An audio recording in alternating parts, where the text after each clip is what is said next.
Friends, मैं दिव्या सिंह। स्वागत है आपका take a step YouTube channel में। दोस्तों, जब हम जीवन के सफ़र में आगे बढ़ते हैं तो हज़ारों लोग हमारे जीवन में आते और जाते हैं। ऐसे में हमें खास सावधानी बरतने की ज़रूरत है। हमें ये समझना होगा कि हमें किससे नज़दीकी बढ़ानी है और किससे दूर रहना है। हमें खास कर मूर्खों और नकारात्मक विचारों वाले व्यक्तियों से दूरी बनाकर रखनी होगी, नहीं तो हम हर पल धोखा खाते रहेंगे। यदि आप मूर्खों से बच गए तो लाभ में रहेंगे, नहीं तो आपकी गिनती भी मूर्खों में ही होगी।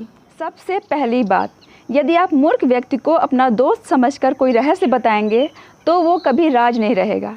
दूसरी बात, मूर्ख व्यक्ति से कभी कोई ज्ञान की बात नहीं करनी चाहिए, क्योंकि वो कुछ का कुछ समझ बैठेंगे। भाई, मूर्ख व्यक्ति से तो सोच समझ कर ही व्यवहार करना चाहिए। हो सके तो उनसे बच कर निकल जाएं तो ही अच्छा है। यदि आप उनका विरोध करेंगे तो आप खुद ही मूर्ख साबित हो जाएंगे। और कुछ लोग तो ऐसे होते हैं कि उनके सामने कुछ भी कहो वो तर्क वितर्क करके उसमें निगेटिविटी ढूंढ ही लेते हैं। ऐसे लोगों में संशय, संदेह, दुविधा, छल और डर होता है। ऐसे लोगों की जुबान पर हमेशा नहीं शब्द विराजमान रहता है, ये करने से क्या फ़ायदा, ऐसा करने से कुछ हासिल नहीं होगा, वहाँ जाकर क्या करेंगे, इस कार्य में कभी सफलता नहीं मिलेगी। इस तरह के हजारों सेंटेंस निगेटिव थिंकर्स के जुबान पर रहते हैं। नकारात्मक लोगों के साथ रहने से आपके अंदर निराशा, उदासी और तनाव का विकास होता है और आप खुद को ज़िंदगी में हारा हुआ महसूस करने लगते हैं। नकारात्मक विचारों वाले व्यक्ति ब्लैक होल की तरह होते हैं, जो अचानक से आकर हमारी सारी एनर्जी एब्जॉर्ब कर लेते हैं। हम पॉजिटिव बने रहना चाहते हैं, लेकिन उनकी नेगेटिविटी हम पर इतनी हावी हो जाती है कि हम तनाव महसूस करते हैं और ख़ुद को असुरक्षित पाते हैं। इन्हीं बातों के रेफरेंस में आज मैं आपको एक बहुत ही इंटरेस्टिंग कहानी सुनाती हूँ। कहानी इंटरेस्टिंग होने के साथ साथ शिक्षाप्रद भी है, इसलिए दोस्तों कहानी को अंत तक ध्यान से सुनें। लेकिन उससे पहले अगर आपने मेरा चैनल सब्सक्राइब नहीं किया है तो प्लीज़ मेरे चैनल को सब्सक्राइब करें और बेल आइकन ज़रूर प्रेस करें, ताकि आपको मेरे आने वाले हर वीडियो का नोटिफिकेशन मिलता रहे। चलिए वीडियो को आगे बढ़ाते हैं। एक बार किसी वन में पीपल के पेड़ पर एक बड़ी विचित्र चिड़िया रहती थी।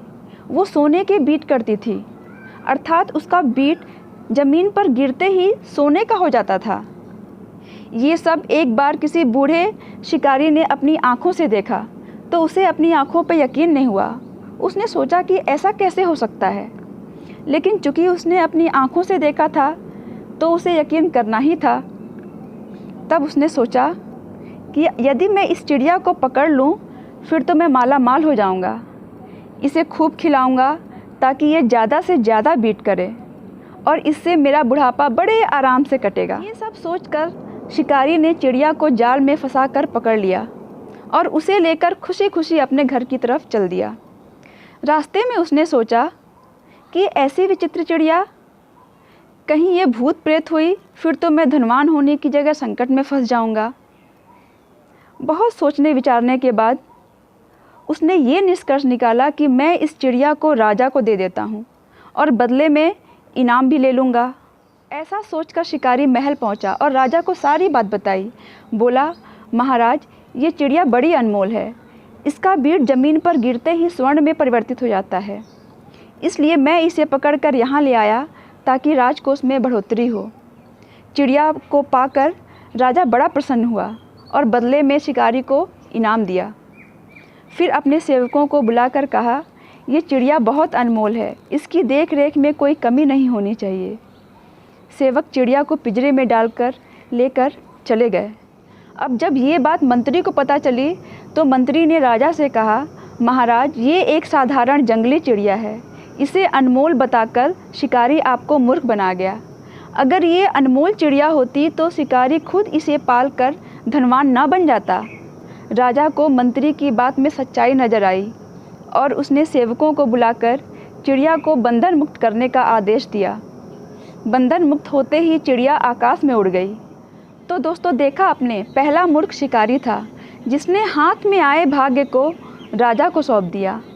फिर राजा जिसने बिना जांच किए पहले शिकारी पर भरोसा किया, फिर मंत्री की बात मानकर चिड़िया को बंधन मुक्त कर दिया। कहानी का सार ये है कि शिकारी मूर्ख और मंत्री नकारात्मक विचारों वाला था और उनकी बातों में आकर राजा ने बिना जांचे परखे सुनहरे अवसर को गंवा दिया और खुद भी मूर्खों की कैटेगरी में शामिल हो गया। इसलिए दोस्तों, मूर्ख व्यक्तियों और नकारात्मक लोगों से दूरी बना कर रखें, अन्यथा आप भी राजा की भांति मूर्खों की कैटेगरी में आ जाएंगे। और कोई भी निर्णय लेने से पहले उसे अच्छी तरह जांच परख लें और सोच विचार कर निर्णय लें, क्योंकि अवसर बार बार नहीं आते। तो दोस्तों, अगर आपको ये कहानी पसंद आई हो तो कमेंट बॉक्स में लिख कर भेजें, ताकि मैं आपके लिए ऐसी ही अच्छी और भी कहानियाँ लेकर आ सकूं।